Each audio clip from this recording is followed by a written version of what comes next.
오늘은 그녀는 평범한 삶을 비범하게 만들었다. 책 75페이지 중간 부분 살펴보겠습니다.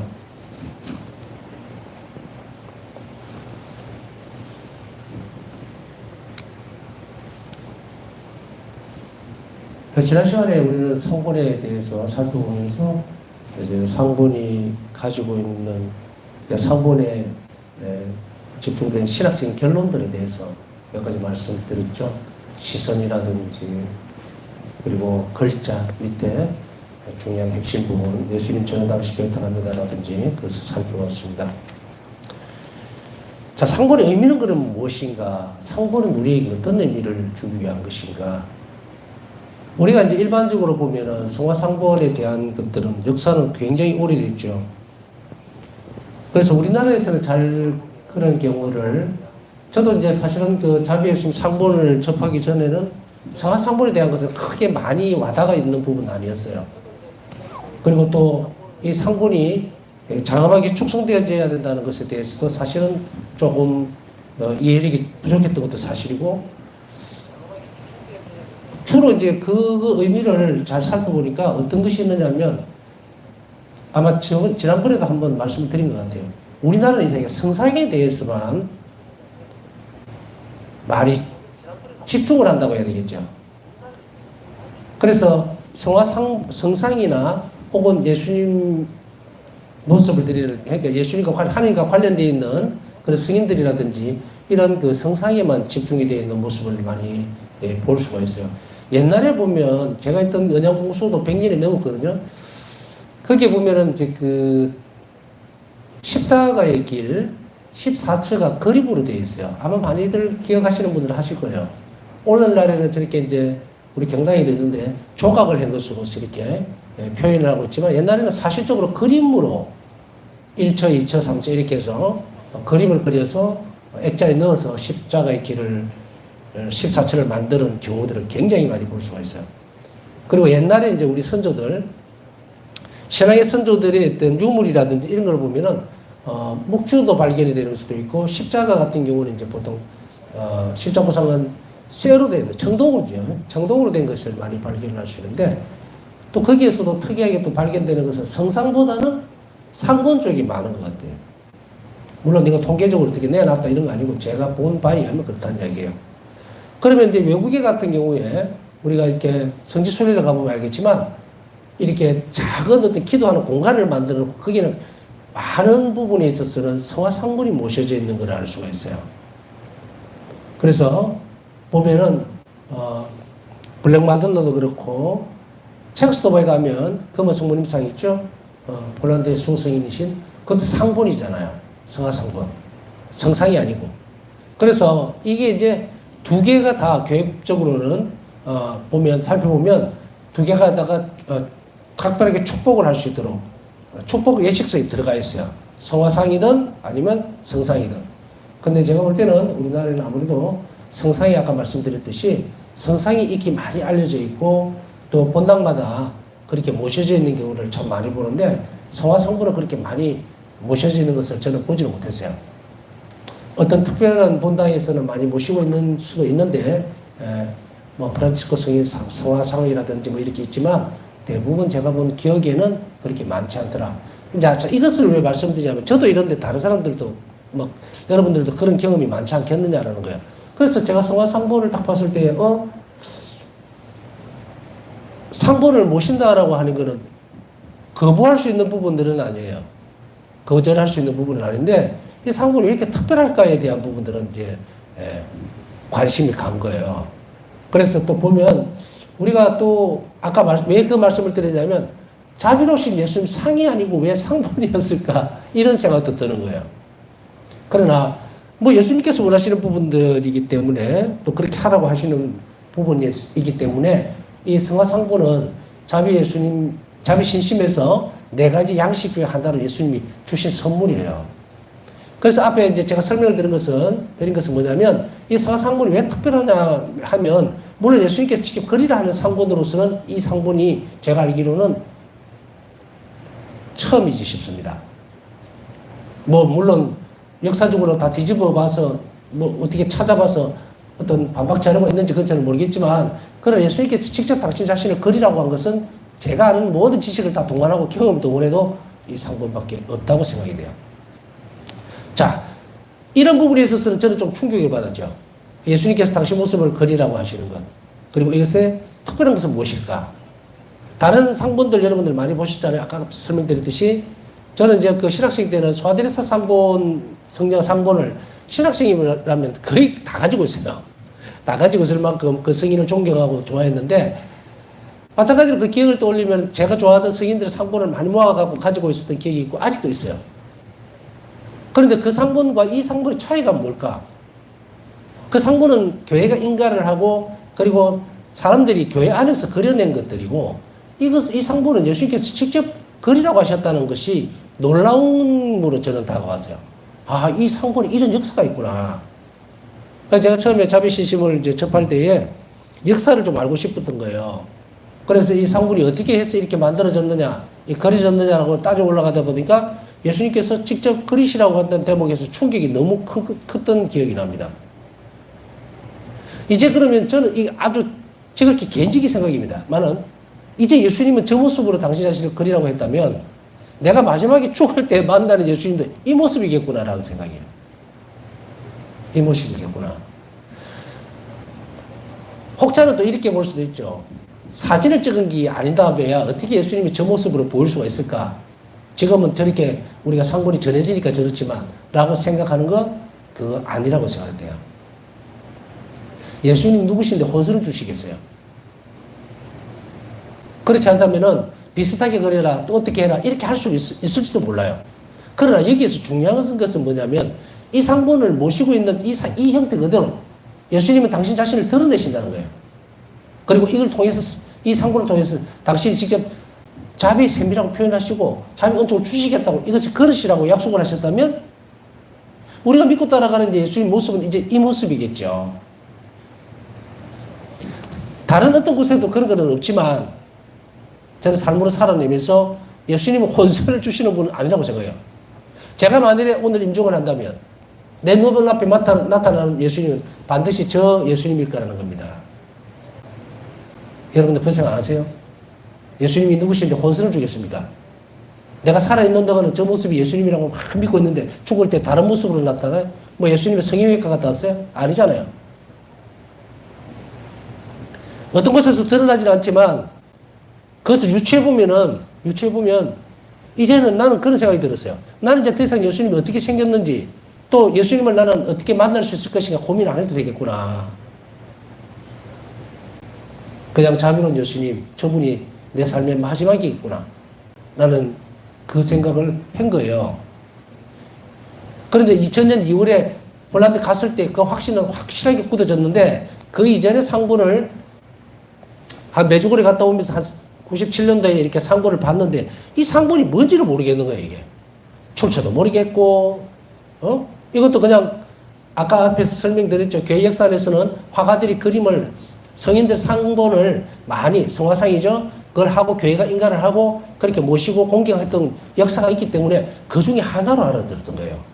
이 부분이 자비신심의 한 형태고 이 성화상을 통해서 이토록이나 큰 은총을 약속하셨다는 것에 대해서 전혀 몰랐으니까 혹시라도 여러분들은 알고 계세요? 제가 여기 이제 비장하는 분들 오면 상본을 이렇게 드립니다. 그러면 아시고 저는 집에 있는데 이래요. 집에 있고 없고의 문제가 아니고 주면 받았고 이게 무슨 의미인지를 알아가야 되잖아요. 그래서 여기 오는 거니까. 그래서 이러이러한 상본에 대해서 설명해 줘. 놀래죠. 이 상본에 이런 엄청난 그 은총이 주어져 있습니까? 라고. 아무도 안 가르쳐주니까. 저도 사실은 그랬고. 너무도 답답한 거예요. 이거 상식적이잖아요. 신심에는 분명히 신학이 있는데 이게 도대체 뭐야? 아무도 설명을 안 해줘. 그래서 일단 2000년 2월 달에 갔을 때 내가 갖고 있는 모든 의문들이 다 해결되지는 않았지만 내가 너무 기뻐했던 것은 내가 정말로 이 길로 가야 되겠다, 믿어야 되겠다고 했던 자비로운 예수님 모습이 건너오는 얘기가 아닌 정말로 실제하는 부분이었구나. 그리고 이 수도원이 책에서 봤던 그 수도원이고 바로 여기에서 파우사 성녀가 사셨고 예수님이 이렇게도 많이 이곳에서 발현하셨다. 너무 놀라운 사실이에요. 여러분들 상상을 한번 해보십시오. 우리가 어떤 때는 예수님 몇 번 발현하셨던 곳을 가죠. 르르드든 파티마든, 예? 성모님 발현하셨던 장소들이죠. 그곳에 가죠. 갔을 때 거기서 성모님은 제가 아는 상식을 이제 좀 동원하자면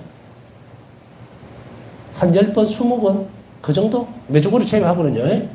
메주고리 일단 괄호 밖으로 놓고 일단 이 부분만 봤을 때에 그렇게 수십 차례, 수백 차례 발현하지 않으셨죠? 나타나지 않으셨어요. 근데 바우사 성녀는 어떻습니까? 바우사 성녀가 머물렀던 그 수도원에서는 예수님이 끊임없이 계속해서 당신 자신을 드러내요. 이 얼마나 놀라운 땅에 내가 있는 것인가라는 거야. 이렇게 말씀드리는 이유는 이 상분이 그냥 허투루 지내서 있어야 될 부분들이 아니라는 얘기예요. 이 상분에는 우리가 보면 이렇게, 어제 말씀드렸죠. 준성사로 주어지는 거지만, 그러나 준성사로 주어지는 것 안에 이토록 예수님이 직접 엄청난 약속을 해놓은 상분은 없다는 이야기입니다.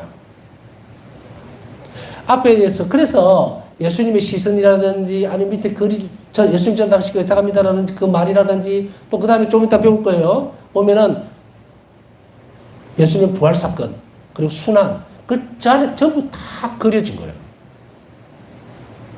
그 하나를 설명하는 거예요. 설명을. 에? 도대체 어떤 상본에서 이렇게 디테일하게 신학적으로 조각조각 내서 그렇게 설명하는 경우가 없어요. 전혀 없습니다. 이토록이나 신학적으로 이 상본에 대해서 세세하게 분석을 하고 가르쳐 주는 이유는 이 상본이 그만큼 중요하다는 이야기죠. 이 신심의 한 양식으로서. 그렇기 때문에 이 자매 신심에서 이 차지하는 이 양식 중에서 이 자매 상본을 한 번에서는 안 돼요. 그래서 저는 상식적 측면에서 이런 것들을 가르쳐 주는 게 아니고요. 규칙적으로 딱 정해져 있는 그런 것들만 여러분들에게 가르쳐 줍니다. 예를 들면, 우리가 상본이 작은 상본이 있죠? 조그마한 상본은 축성을, 방사를 안 받아도 됩니다. 축복을 안 받아도 돼요. 작은 상본은. 그것은 왜냐하면 훼손될 수 있기 때문에. 책갈피로 쓰거나 이렇게 할 수 있죠. 그러나, 엽서. 요즘 한 엽서 요만하죠? 엽서 크기 이상으로 가면 모시는 상본이 되기 때문에 반드시 축복을 받아야 됩니다. 방사를 받으라는 얘기예요. 그리고 모시는 거예요. 요만한 크기 이상은. 그러면 액자에다가 잘 모셔야 되겠죠? 모신다는 의미는 무엇인지 아시겠죠? 제가 아미동 본다신부 할 때에 이 부분들을, 상본들을 나눠주면서 좀 당부했던 것이 뭐냐면, 상본에다 뒤에 테이프 턱 발라가지고 벽에 떡 붙여놓는 그런 짓은 절대로 하지 마라. 저 가정 방문하면서 그래 놓으면 다 떼버립니다. 이게 모시는 거냐? 당신 어머니나 아버지, 부모님 사진도 이렇게는 안 한다. 이 도대체 이 사람들이 그렇게 하면 이제 이 상본이 가지고 있는 의미, 그리고 얼마나 큰 은총이 있는가를 가르쳐 주면 그때부터 소중하게 다루는데, 그렇다고 제가 뭐 나 모르겠습니까? 뭐라 하겠습니까? 말은 그렇게 하지. 찬찬히 잘 가르쳐 주고 이렇게 했던 기억들이 있습니다. 지금도 마찬가지고요. 그래서 여러분들에게도 마찬가지로 지금 당장 이렇게 되어 있으면은 여러분 눈에 가장 가정의 중심부에. 근데 여기 또 보면 외적 교우들이 있을 수 있죠. 그래서 그런 부분들은 생략을 하더라도 본인이 생각할 때 잘 모시고 기도할 수 있는 장소, 공간, 그것을 잘 마련하시라는 그런 의미입니다. 자, 그러면 상본의 의미로 살펴보겠습니다. 이 상본의 축복과 부활 주간 50일 동안 공적 공경, 부활 후 첫 주일에 전례 안에서의 공적 공경을 요청하시면서 예수님께서 이 상본의 신학적 위치를 친히 밝히셨다. 신학적 위치라는 것은 이 상본이 가지고 있는 위치가 전례 안에서 어느 쪽에 차지하느냐의 문제라는 거예요. 그냥 우리가 예수님 상본을 아무 데나 모셔오고 이런 것이 아니고, 예수님께서는 친히 이 상본을 어떻게 축성해야 되고 어떻게 모시라는 것까지 다 가르쳐 준 거예요. 이게 신학적 위치입니다. 그러려면 좀 더 세밀하게 살펴볼 필요가 있겠죠. 예수님은 상본의 의미에 대해서 충분하게 다 가르쳐 주시는 거예요. 바우사성 일기를 잘 보셨으면 예수님께서 직접 이 상본이 어떤 의미를 지니고 있고, 또 왜 이것이 이 그림이, 이 상골이 그려져야 되는지에 대해서 분명하게 이야기를 하고 있고, 이것 때문에 이 상골의 의미를 알고서 예수님 전 당시까지 합니다. 저 상골이 가지고 있는 모든 드러냄은 뭐냐면, 나를 위해서 목숨을 바치신 예수님의 흔적을 그대로 나에게 제시를 합니다. 내가 이만큼 너를 자비롭게 대했다는 얘기예요. 난 너에게 이만큼 자비를 베풀겠다. 그리고 베풀고 있다. 그러니까 답이 뭐예요? 밑에. 아이고 주님 저는 당신께 의탁하겠습니다 하잖아. 수없이 많은 예수님을 따라왔던 복음 안에서 사람들 은총을 입고 은혜를 입었을 때, 치유를 받았을 때 뭐라 그랬습니까? 눈먼 병자들이 눈을 떴을 때에 깜짝 놀래갖고 주님 저를 떠나주십시오 이랬어요? 아니면 도망갔습니까? 물론 36개 한 그런 부분도 나옵니다. 나병 환자들 9명 도망가 버리죠. 그러나 9명이 상관이 있는 게 아니라 도롱 사람이 중요한 거예요. 그랬을 때에 이 상골이 가지고 있는 모든 것들이 무엇을 그 사람이 돌아왔을까? 10명 가운데 1명만 하는 자비를 안 거예요. 알아들었다 이 말이에요. 나에게 이렇게 큰 놀라운 일을 기적을 일으키신 분을 따르지 않고서 내가 이 삶에 대해서 무엇을 할 것인가 이 말이거든요. 세상 가운데서 보면은 이 나병 환자가 나병에 걸렸을 때 세상은 어떤 것인지 다 알아들었어요. 침 뱉고 돌 던지고 사람 사이에 들어가지도 못하고, 영화를 통해서 저도 봤습니다만은 그 나병 환자들이 처했던 그 상황들을 보면 동굴이죠, 동굴. 그래서 가족들이나 친지라든지 또 불쌍하게 여기는 마음을 가지고 있던 그런 좋은 착한 마음씨를 가지고 있던 그런 여인들에 의해서 두루마기를 이렇게 이용해서 밧줄로 빵이라든지 음식을 내려보내주고, 그렇게 해서 그걸 먹고 못 나오는 거예요. 이거는 뭐 감옥의 문제가 아니라 죽은 사람이라고. 세상이 어떻다는 것을 이 나병 환자는 알았던 거예요. 그런데 이제 온전하게 다 되고 나니까 야 이제 자유다 하고 그 세상 속으로 그 죄악 덩어리를 뛰어들지 않았어요. 나에게 이렇게 기쁨을 주고 나를 온전하게 회복해 준 저분을 내가 따라간다면 이 지상에서 삶은 나에게 필요가 없다 이 말이죠. 그 돌아서 이게 예수님 전 당시가 의탁합니다라는 거예요. 같은 맥락이에요. 같은 맥락. 왜냐하면 신약의 정신을 새롭게 하고 쇄신하는 거거든요. 하나님께 의탁하고 이어서 자비로운 것, 이거 신약의 정신이에요. 복음 정신이고. 그리고 예수님께서 그리스도인들이 요구하셨던 명령이고, 그리스도인은 반드시 이렇게 살아야 된다거든. 근데 그게 세월이 지나면서 점점 죽어버리니까 무슨 결과가 나왔는가? 하나님께 의탁하지 않으니까 세상은 엉망진창이고 죄악 덩어리고 영혼들은 끊임없이 지옥으로 들어가고 있고. 그러니 예수님은 마지막 때에 이 신심을 세우시면서 탈출할 수 있는 길을 열어주죠. 마지막으로. 나이가 오느라. 근데 나이가 오느라 그냥 오는가? 안 돼요. 의탁하고 와야 돼요. 그것을 지금 가르치시기 위해서 예수님은 파우사성리를 선택하셔서 이제 하나하나 그 길을 열어주는 거죠. 그러면은 예수님 전 당시께 의탁합니다라고 했을 때 예수님께서는 우리에게 뭘 주시는가? 자비를 베풀어 주는 거예요. 그래서 의탁은 자비를 이끌어내는 유일한 방법이다. 유일한 방법. 여기서 유일한 방법이라는 것은 자비를 얻어내는 데 있어서 자비의 신심이 얘기하고 있는 자비에 대해서 이야기하는 거예요.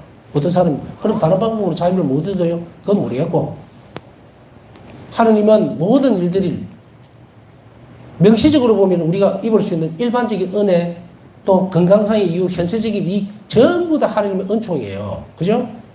그 은총은 포괄적인 의미에서 보면 하나님 자비에서 나오는 거예요, 다. 그러나 이것은 모든 것이 다 하나님의 자비입니다라고 하지 않고 여기에서 얻어낼 수 있는 은총은 무엇인가? 자비 신심에서 허락하고 있는 예수님이 주시고자 하는 그 은총을 받으려면 반드시 의탁하는 태도가 있어야 한다는 이야기예요. 그렇기 때문에 자비 신심 네 가지 형태에서 예수님이 약속하고 있는 그 약속을 완전하게 받기 위해, 그게 자비거든요. 그 완전하게 받기 위해서는 이 의탁의 태도와 이웃에게 자비로운 태도가 반드시 있어야 된다. 교회 외적으로 이걸 해도 자비를 입을 수 있습니까? 라면 입죠. 입어요. 교회가 보증을 하고 있으니까. 지금까지 교회를 통해서 자비롭지 못했다면, 예수님 베푸시는 자비가 없었다면 우리 이 세상 존재하지도 못해요.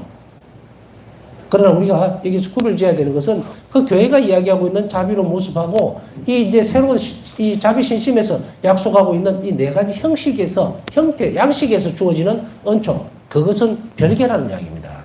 예수님 그것을 다시 이 시대에 주시고자 하는 그런 특별한 은총이기 때문에 이것을 받으려면 이렇게 해야 된다. 자, 여기까지 딱 정리가 되겠죠? 신학교 위치를 친히 밝히셨는데요. 이날 교회는 예수님께서 부활하신 뒤에 다락방, 첫 번째 다락방에서 최후의 만찬 장소죠. 다락방에서 발인하신 일과 그리고 두 번째는 참회 성사를 제정하신 내용의 복음을 읽습니다. 요한복음 20장 19절에서 29절 참조하시면 돼요. 부활 후 첫 주일에 전례 안에서 공격을 요청하시면서 부활 후 첫 주일입니다. 부활 후 첫 주일이니까 둘째 주입니다. 그죠? 부활 주일 대주일이 있고 그 다음에 첫 주로 이렇게 카운트를 한 거예요. 그러면 쭉 보면은 부활 제2주예요. 부활 제2주를 이야기를 하는데 이때 부활 2주에서 복음은 무엇을 읽고 있느냐? 다락방에 발현하셨던 그 발현하신 일하고 참회의 성사, 고해 성사를 제정하셨던 그 일을 내용을 복음을 읽는다 이 말이에요. 그러면 이것이 무엇하고 연결되어 있습니까? 상분이.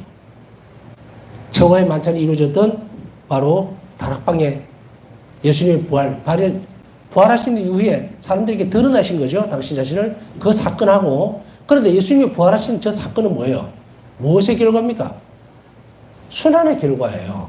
그래서 지금 보면은 예수님께서 저렇게 드러나셨던 부분들이 있죠. 그런데 이 부분들에서 보면은 5가지 오상이 있죠. 오상이 있고 창에 찔린 상처는 자, 이 부분. 일단 우리가 알고 있는 양손, 양발, 옆구리 상처. 자, 이 오상을 드러내고 그대로 다락방에서 발현하셨다는 건 뭡니까? 십자가에게 죽음을 떠오르게 만들죠. 그래서 상처를 보여줬을 때 사람들이 딱 느낄 때는 어떤 겁니까? 예수님 죽음의 결과로 부활이 일어났다는 것을 상기시켜 주는 거예요. 그러면 뭐다? 우리가 입는 자비는 예수님 순환의 결과로 일어난 거라는 것을 잊지 말아라는 이야기예요. 그냥 부활 사건이 화려하게 번쩍 일어난 사건이 아니라 우리를 위해서 3일간, 그러니까 정말 성삼일 동안 우리 지내죠. 성주간 안에서 성삼일을 지내죠. 목, 금, 주일, 성금주일까지 다 지냅니다. 자, 여기서 일어나는 그 사건, 그 처절하고 비참하고 하나님께 완전 순명했던 그 십자가상의 죽음 결과물로 부활이 있었다는 것을 분명하게 드러내는데 이 부활이 뭡니까? 우리에게 베푸는 자비인 거예요. 나는 너에게 자비를 베풀기 위해서 이렇게 죽음을 내가 맞아들였다는 이야기입니다. 허락했다는 이야기죠. 받아들였다는 이야기입니다. 순명으로. 그 결과로 부활이 일어났다. 그걸 믿느냐는 거예요. 그걸 확실하게 상기시켜주죠. 자, 그러면 우리가 입는 하나님의 자비는 뭡니까? 예수님 순환의 결과물이에요. 그걸 잊어서는 안 된다. 그러면 예수님께서 나를 위해서 저렇게 돌아가셨으니 내가 그분에게 의탁하지 않고 어떻게 살 수 있는가? 바울사성의 물음표하고 우리하고 똑같은 거예요. 어떻게 이분이 나에게 자비를 베풀기 위해서 이 세상 누가 나를 위해서 저렇게 처절한 죽음으로 나를 살리기 위해서 저렇게 할 사람이 누가 있느냐 이거예요. 아무도 없어요. 내 부모 형제들도 아무도 못합니다. 유일하게 하나님만이 그 일을 하실 수 있고 또 하셨던 거예요. 자, 이제 우리 예수님을 바라볼 때 이제 밍숭밍숭하니 뜨뜻미지근하게 바라봐서는 안 되겠죠? 우리가 때때로 세상을 살면서 누군가 나에게 조금 하는데 내가 굉장히 볼 때 빵을 하나 준 사람은 평생 잊지 못합니다. 계속 되돌아가죠. 그때 내가 얼마나 배가 고팠는지 몰랐는데 정말 죽을 뻔했는데 그 빵을 하나 주는 바람에 내가 이렇게 지금까지 살아있습니다라고 계속 살게 하죠. 감사드리죠. 이거 안 하면 사람이 아니지. 그런데 하물며 나를 영원한 생명으로 데려가기 위해서 내 죄에도 불구하고 아무것도 안 따지고 묻지도 따지지도 않고 그냥 나를 구원해 주신다. 야, 이 놀라운 일이에요. 이런 하나님을 두고서 내가 딴 데 간다? 세상에 마음을 뺏기고 세상에 어떤 권력이라는 데 이런 데 내가 거기에 맡긴다는 말, 의탁한다는 거예요. 내가 돈에 딱 깔려 들어가는 거는.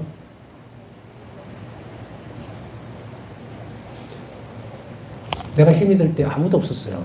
그러나 예수님은 나에게 가까이 계셨고 나를 떠난 적이 없어.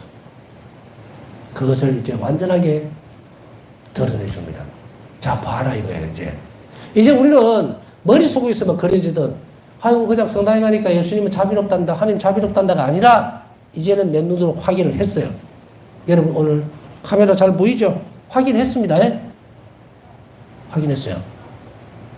이 자매 상군이에서 드러난 예수님이 저 모습이 나는 너를 사랑하고 너희를 위해서 나는 죽었다 이 말이에요. 너에게 자비를 베풀기 위해서, 너희 죄를 용서하기 위해서 죽었다. 믿느냐? 라고 물으시는 거예요, 지금. 그랬을 때에 우리는 어떻게 할 것인가? 이 모습을 보고도 예수님 저는 당신께 의탁합니다 하고 그쪽으로 기울지 않는다면 우리는 세상 속의 불행이나 무행은 앞으로 다 겪고 살아야 될 거라는 거예요. 그게 하나님 못나서 그렇습니까? 하나님 무능력해서 그래요? 하나님이 더 이상 뭐 보여줄 것이 없어서? 그래서 너는 함부로 예수님께 하나님이 나를 사랑한다면 정말 이러실 수 있어요라고 할 수 있을 것인가? 그걸 묻기 전에 이렇게 나를 사랑하고 나에게 자비로움을 드러낼 수 있는 예수님을 나는 얼마나 믿었는가를 봐야 될 거 아니에요. 내 삶에서. 이게 뭐죠? 신뢰를 드러내는 거죠. 그 태도가 요구되어집니다. 그래서 계속 바로 저 부분에 있어서 상기시켜지게 되죠. 두 번째는 참회 성사를 제정하신 내용이 복음을 읽는데 성사의 제정에 대해서 참회 성사죠. 네가 용서해주면 땅에서도 용서가 될 것이고 여기서 메어버리면 저곳에서도 메어버릴 거다. 놀라운 거예요. 이 권한을 넘겨줍니다. 참회 성사 여기에서는 예수님은 그 부분 말씀하고 계시지만 저 상본에서 보면은 왼쪽 교회가 어디에서 탄생했다 그러죠? 교회에는 예수님의 옆구리 상처에서 나왔다 그러죠? 교회가 뭡니까? 교회. 하나님 백성이 아니고 교회는 머리이신 예수 그리스도를 중심으로 한 하나님의 백성이에요. 그럼 머리이신 예수님은 무엇을 하실까요? 당신이 일을 교회를 통해서 하시겠죠? 그 교회를 통해서 일하는 게 뭡니까? 칠성사입니다. 여기서 혼동을 하시면 안 돼요. 교회가 하는 것은 예수님의 사명, 예수님께서 맡기셨던 자비로운 모습을 그대로, 자비를 그대로 베푸는 것을 무엇을 통해서 하느냐 하면 칠성사를 통해서 합니다. 그러면은, 내주 활동하면서 봉사하고 이러는 거는 그러면은 아닌가? 그거는 뭐라고 봐야 되겠어요? 뭐라고 봐야 되겠어요? 자비의 태도예요. 그리스도인으로서 당연히 해야 될 일이에요. 당연히 해야 될 일인데 그리스도인이 살아가면서 마지막 저 세상에 갈 때까지 예수님은 나를 돌보시는데 어떻게 돌보는가? 이 성사 생활을 통해서 돌보시잖아요. 이 성사는 끊임없이 그리스도인들에게 자비를 베푸는 행위예요. 그런데 내가 자비를 입었기 때문에 교회에서 이 성사를 통해서 자비를 입었기 때문에 활동을 할 수 있는 거예요. 레조단으로서. 이 레조단으로서의 활동이 성사생활입니까? 아니에요. 내가 영성체를 했고 내 안에 예수님 사시기 때문에 당연히 다른 사람에게 줘야 돼요. 교회 밖으로. 그래서 그리스도인들을 위해서 칠성사가 있는 거지 예수님 모르는 사람들을 위해서 있는 거 아니거든요. 그러면은 우리 그리스도인들은 한 자비를 끊임없이 어디서 입는가? 성사생활을 통해서 입는 거죠. 내가 성사생활을 통해서 자비를 입었기 때문에 자비를 위해서 다른 사람에게 활동을 한다? 맞아요. 그렇게 연결지으면 내적 활동이 자비로운 행위가 됩니다. 그런데 이 생활을 통해서 하나님 자비를 입고 있다는 의식조차 없다면 아무리 밖에 나가서 활동을 하더라도 그냥 그건 착한 일이에요. 착한 일. 저 사람은 성당 다니니까 착한 일 하네. 그 정도예요. 그 사람에게 어떤 생명의 뿌리도 줄 수가 없어. 은총의 통로가 안 되니 하나님께서 그 사람 활동을 통해서 그 사람에게 자비를 베풀 수도 없어. 통로라는 말을 잘 알아들으시죠? 수로라는 말을 씁니다. 일기에서는. 그리스도인들은 성사생활을 통해서 한 자비를 입기 때문에 자비를 입어서 자비를 베푸는 거예요. 그걸 의식을 분명하게 이끌어 가야 돼요. 그래서 이 부분들이 아무것도 없는데 볼쩍 뛰어서 저게 자비로운 행위가 될 수 없다. 전에 말씀드렸지만 인간은 자비롭지 못합니다. 저도 자비로운 사람이 못 돼요. 내가 만일에 자비롭다면 그것은 전부 영성체 덕분이에요. 예수님께서 내 안에서 자비롭게 하라고 하시기 때문에 하는 거지. 저 또한 마찬가지로 죄에 기울기 쉽고 또 넘어지기 쉬워요. 착한 일을 할 수 있다, 선한 일을 하는 것도 영성체 덕분이고 기도 생활 덕분이에요. 내가 할 수 있는 게 아니에요. 우리가 끊임없이 이런 것들을 특별하게 잘 생각하고 살펴볼 때에 이제 이 상본이 가지고 있는 의미, 단순 의미가 아닙니다. 이걸 왜 이렇게 강조를 하냐? 이렇게 알아야 여러분들이 이 상본을 통해서 활동하시는 예수님을 만날 수 있단 말입니다. 그냥 뻔뻔하게 인물이나 아니면 인물 사진이 아니에요. 이렇게 하셔야만 이 상본 앞에 우리가 앉아서 기도할 때에 활동하는 예수님을 만날 수 있다고요. 이 상본 애칭이 뭐라 그랬습니까? 활동하는 은총이라고 그랬죠. 활동하는 은총이라는 것은 이 앞에 상본 앞에서 예수님 저는 당신께 의탁합니다. 오늘 내가 오늘 하루 자비로웠는가? 그렇지 못했던가? 아, 내일은 좀 더 자비롭게 해주세요라고 할 때에, 그리고 나는 예수님을 더 신뢰하고 믿겠습니다, 의탁하겠습니다라는 것이 계속 새롭게 통해 안에서 그렇게 하는 게 들어질 때, 그때에 예수님은 이 상부를 통해서 나에게 은총을 부어준다 그래요. 그럼 내가 느끼게 된다 이 말입니다. 예수님 만나고 싶으십니까? 제가 시키는 다 하셔야 돼요. 자, 이 상문 앞에서는 그럼 만날 수 있는 예수님은 뭡니까? 절대적으로 자비로운 모습이죠. 성체 앞에 성체 조배를 한다? 여러분들은 이 성체 안에서 자비로운 예수님을 발견하려면 어떻게 됩니까? 상문 앞에서 여러분들이 자비로운 예수님에 대한 부분들, 의탁하고 있는가를 잘 성찰하고 그게 필요한 은총을 얻게 되면 이제 이 성체 안에서 드러나는 예수님을 자비로운 예수님으로 만날 수 있게 됩니다. 왜? 내 안에 영성체로 오신 예수님이 자비로운 분으로 자리를 잡기 때문이에요. 영원히 그렇게 모시기 시작하면 이제 그때서 비로소 성체 안에서 드러나는 예수님의 모습을 자비로운 예수님으로 만날 수가 있는 거예요. 그럼 다른 모습으로도 만나뵐 수가 있습니까? 있습니다. 있어요. 우리가 자비상분 앞에서 자비로운 예수님 모습, 의탁하는 태도가 키워나서 그렇게 영원히 성장한 사람은 자비로운 예수님을 만나게 되죠. 그런데 일반적으로 우리가 예를 들어서 복음 안에서 드러난 예수님의 공생활을 통해서 드러난 예수님의 그런 부분들을 보면 인간적인 예수님이죠. 인성을 지니신. 그럼 어떻게 돼요? 성체 안에 계시는 예수님도 인간적인 마음을 지니고 사람을 대하셨던, 사람에게 치유시켜주고 구마하셨던 활동하는 인성을 가진 예수님을 만나게 되는 거예요. 그러나 이것으로서 이제 앞에서 제가 그래서 예수성 신비에 대한 신심과 자비의 신심의 차이점을 말씀을 드렸기 때문에 제가 무슨 말을 하는지 아실 거예요. 이제는 여러분들이 뛰어넘어야 돼요. 이 성체 안에서 만날 수 있는 예수님은 오로지 뭐다? 가장 큰 속성을 가지신 자비 예수님을 만날 수 있도록 하라는 이야기예요. 이제 인성을 가지신 예수님, 그것을 뛰어넘어서 이제는 신성과 인성을 가지신 자비로우신 예수님 모습을 여러분들이 성체 안에서 만나셔야 돼요. 업그레이드 하라는 이야기입니다. 이건 틀린 게 아니에요. 공생활하고 활동하셨던 예수님 얼마나 중요합니까? 그 예수님을 통해서 그 다음에 어떤 부분, 신성성을 가지고 하나님 오른편에 계시는 그 예수님께로 가야 됩니다. 그렇기 때문에 자비 예수님은 우리에게 있어서 그렇게 우리를 이끌어서 성체 앞에다가 우리를 데려다 줄 거라는 그런 의미입니다. 다락방에서도 이 장면에는 예수님을 십자가에 못 박고 차오르 성심을 찌른 성금요일의 사건이 뒤따른다. 아까 말씀을 드렸습니다. 예수님께서는 이 두 개의 빗줄기는 오른쪽으로 오는 것은 붉은 빛이고 왼쪽은 흰 빛이 아니에요. 옅은 빛입니다. 흰빛 아닙니다. 그림으로는 저렇게 표현이 되는데 붉은 색깔이 옅어지니까 전색으로. 그래서 붉은 빛과 옅은 빛이라고 아시면 됩니다. 이 두 개의 빗줄기는 십자가 위에서 내 심장이 창에 찔려 열렸을 때 내 깊은 자비에서 흘러나온 것이다. 일기 299번라고 말씀을 하신 겁니다. 우리가 알다시피 바로 영혼의 생명의 빛, 우리가 오른쪽 성혈과 성체 성사를과 세례 성사를 드러내는 거예요. 그러나 교부들에 의하면 토마스 아퀴나스의 승인에 의하면 피와 물의 상징을 세례 성사, 성체 성사, 그 밖의 성사들로 결합을 시킵니다. 피와 물, 성체 성사죠. 그죠? 그게 예수 심장이 열렸을 때 그게 옆구리 상처를 통해서 다 쏟아져 나옵니다.